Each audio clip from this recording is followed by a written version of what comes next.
Next Tuesday, in honor of National Victims' Rights Week, the Regional Victims Crisis Center is holding a candlelight vigil in downtown Abilene. Here to tell us more from the Regional Victims Crisis Center, Janie Werner and Colleen Rudd, working with human trafficking victims. Welcome, ladies. Glad to have you here today. Thank you. This is such an important topic. We've covered stories about human trafficking. We've covered stories about victims of violence and domestic violence and assault.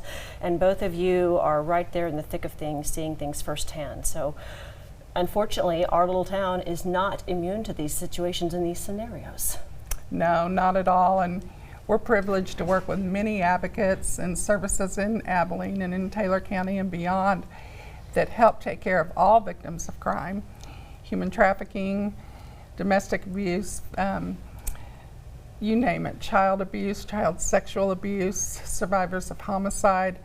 Our services are comprehensive wraparound care for all victims of crime, but we couldn't do it without our community partners. Jenny, you and I have talked many times in the past, and when we talk about victims of violence, I mean, these are some hard subjects to hear, talking about children, from children to adults, like you said, whether it's physical violence, whether it's trafficking, the family of a homicide victim, I mean, just, and it gets worse from that, I mean, and the situations and scenarios. And so we really want to honor these victims coming up next week, National Victims Survivor Week, because we're not seeing less of them. You have seen a lot of them in the last year. Right. The more awareness grows, the more people are familiar with our services and how to get help from us or another partner agency, we can identify those victim numbers. Sadly, primary victims every year are topping 900 individuals. And that's right here in the big country. Right here. That's just what we're offering here. That's not statewide. That's just here. And we'll care for entire family units, so those numbers of people in need of care, of trauma counseling, medical assistance, victim assistance with crime victim compensations, it grows. Yeah. But what I think is very important to realize is it's every age, and the majority of our clients are under 18. That's a sad and a gut-wrenching statistic, but it's not discriminatory. I mean, it's men and women, it's boys and girls. It doesn't discriminate against race or ethnicity or your socioeconomic status. I mean, it doesn't really matter where you are in the spectrum. Right. Anyone could become a victim of these things. Colleen, you're seeing this. You're working with the governor's office regarding issues in human trafficking, and we've reported on human trafficking here, and you think, how does this happen?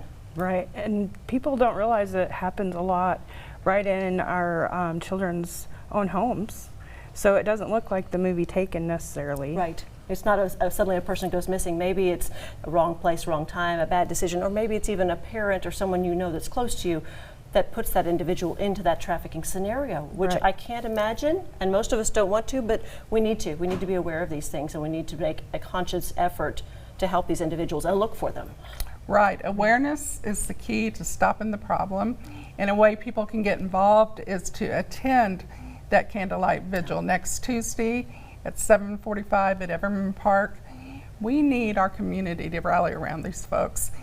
That night is wonderful, but every day they need your support. They absolutely do. They need to know that you can speak out. There are resources out there, no matter how bleak or how bad it seems. There are individuals who are here rallying for them, and they will do whatever they can to make sure they're better. I'm going to get emotional about all of this because it's such an emotional topic, but it certainly is hard, but we all need to be part of the solution for this. Right. Exactly. My heart goes out to both of you, such huge champions. You're my heroes. You really are. And so next Tuesday we want everyone to come out, but in the meantime, don't forget them, RVCC as well, for Abilene Gives. Exactly. Coming up May the 2nd, these nonprofits, they cannot do this. They cannot provide these services to these victims and these innocent individuals without your help. So don't forget them come May the 2nd for Abilene Gives.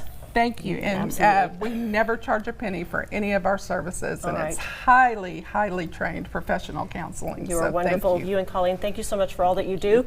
Come out and support these individuals and these victims. Let them know that they're not alone. That candlelight vigil is held at Everman Park Tuesday, April the 25th. It begins at 7:45 p.m. We hope to see you there.